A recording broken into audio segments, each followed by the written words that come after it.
ప్రసంగి 5వ అధ్యాయము.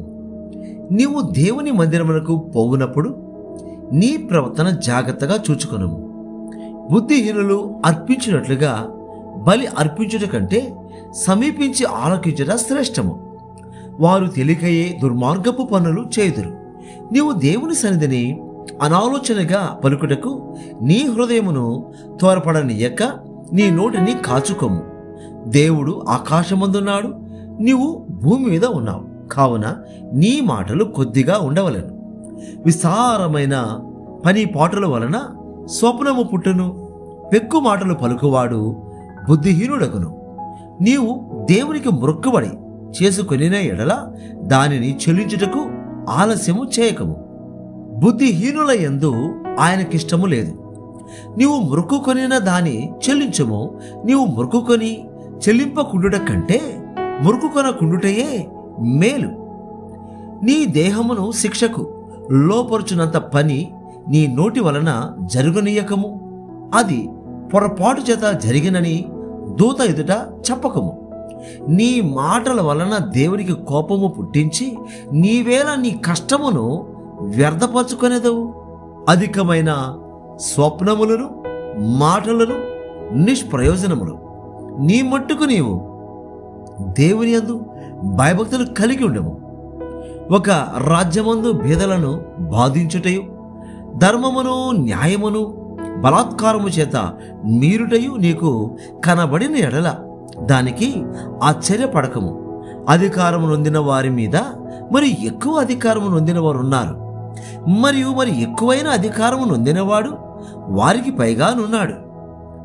ఏ దేశంలో రాజు భూమి విషయమై శ్రద్ధ పుచ్చుకొనినో ఆ దేశమునకు సర్వ విషయముల యందు మేలు కలుగును.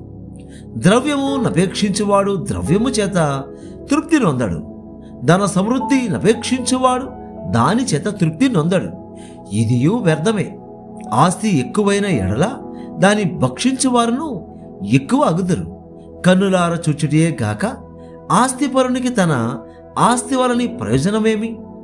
కష్టజీవులు కొద్దిగా తినినను ఎక్కువగా తినినను సుఖనిద్ర నొందుదురు. అయితే ఐశ్వర్యవంతులకు తమ ధన సమృద్ధి చేత నిద్ర పట్టదు. సూర్యుని క్రింద మనస్సులకు ఆయాసకరమైనదొకటి జరుగుట నేను చూచి తిని, అదేదనగా ఆస్తి గలవాడు తన ఆస్తిని దాచిపెట్టుకొని తనకు నాశనము తెప్పించుకొనును. అయితే ఆ ఆస్తి దురదృష్టము వలన నశించిపోవును. అతడు పుత్రులు గలవాడైనను అతని చేతిలో ఏమీ లేకపోవును.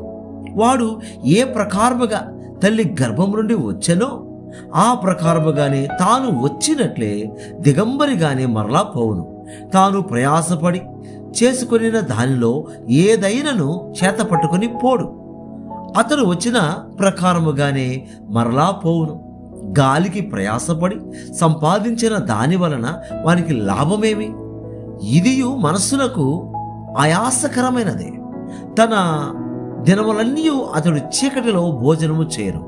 అతనికి వ్యాకులమును రోగమును అసహ్యమును కలుగును. మరియు కోరదగినదిగాను చూడ ముచ్చట అయినదిగాను నాకు కనబడినది ఏదనగా, దేవుడు తనకు నియమించిన ఆయుష్కాల దినములని ఒకడు అన్నపానములు పుచ్చుకొనుచు తన కష్టార్జితమంతటి వలన క్షేమముగా బ్రతుకుచుండుటయే. ఇదియే వానికి భాగ్యము. మరియు దేవుడు ఒకనికి తన ధాన్య సమృద్ధి ఇచ్చి దాని యందు తన భాగము అనుభవించుటకును అన్నపానములు పుచ్చుకొనుటకును తన కష్టార్జితమందు సంతోషించుటకును వీలు కలుగజేసిన ఎడల అతనికి ఆ స్థితి దేవుని ఆశీర్వాదం వలన కలిగినదను కొనవలెను. అట్టివానికి దేవుడు హృదయానందము దయచేసి ఉన్నాడు గనుక అతడు తన ఆయుష్కాల దినములను జ్ఞాపకము చేసుకున్నాడు. ప్రసంగి 6వ అధ్యాయము. సూర్యుని క్రింద దురవస్థ ఒకటి నాకు కనబడెను. అది మనుషులకు బహు విశేషముగా కలుగుచున్నది. ఏమనగా, దేవుడు ఒకనికి ధనధాన్య సమృద్ధిని ఘనతను అనుగ్రహించెను. అతడేమేమి కోరినను అది అతనికి తక్కువ కాకుండాను. అయినను దాని అనుభవించుటకు దేవుడు వానికి శక్తి ననుగ్రహింపడు. అన్యుడు దాని ననుభవించును, ఇది వ్యర్థముగాను గొప్ప దురవస్థగాను కనబడుచున్నది. ఒకడు 100 మంది పిల్లలను కని దీర్ఘాయుష్మంతుడై చిరకాలము జీవించినను అతడు సుఖానుభవము నెరుగకయు తగిన రీతిని సమాధి చేయబడకయు నుండిన ఎడల వాని గతి కంటే పడిపోయిన పిండం యొక్క గతి మేలని నేను అనుకొనుచున్నాను. అది లేమిడితో వచ్చి చీకటిలోనికి పోవును, దాని పేరు చీకటి చేత కమ్మబడను. అది సూర్యుని చూచినది కాదు, ఏ సంగతియో దానికి తెలియదు. అతని గతి కంటే దాని గతి నెమ్మది గలది. అట్టివాడు 2000 సంవత్సరములు బ్రతికియు మేలు కానకున్న ఎడల వాని గతి అంతే. అందరూ ఒక్క స్థలమునకే వెలుదురు గదా, మనుషుల ప్రయాసమంతయు వారి నోటికే గదా, అయినను వారి మనసు సంతృష్టి నొందదు. బుద్ధిహీనుల కంటే జ్ఞానుల విశేషమేమి? సజీవుల ఎదుట బ్రతుకు నేర్చిన బీదవారికి కలిగిన విశేషమేమి?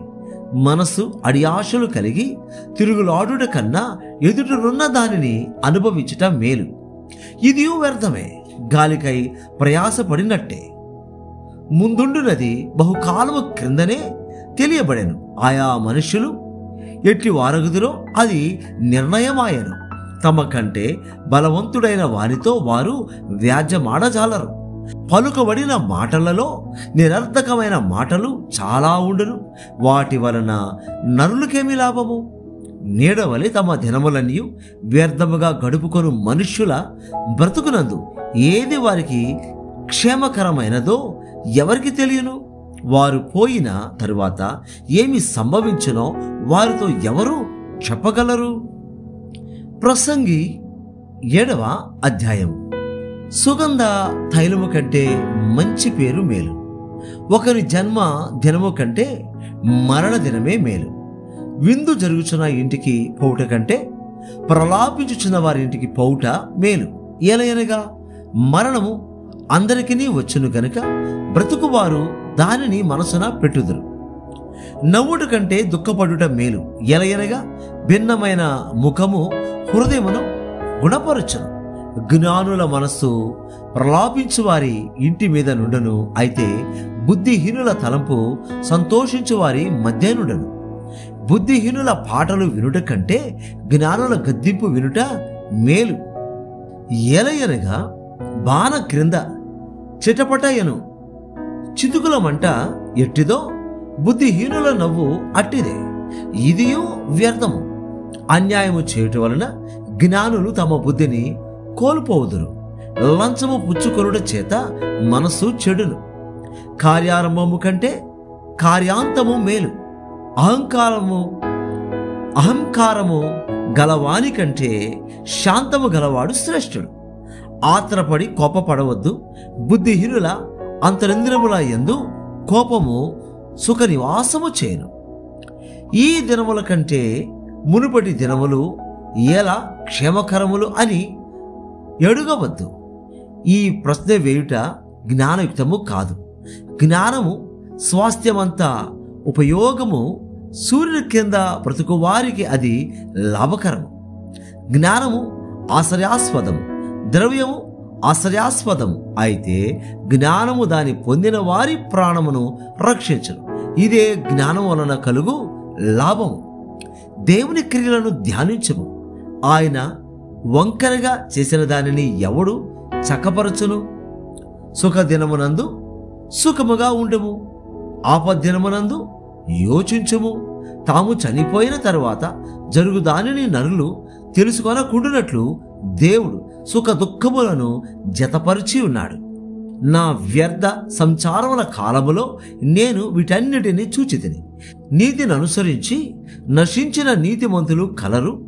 దుర్మార్గులై యుండియు చిరాయువులైన దుష్టులను కలరు. అధికముగా నీతిమంతుడివై యుండకము, అధికముగా జ్ఞానివి కాకుము. నిన్ను నీవేళ నాశనం చేసుకుందువు.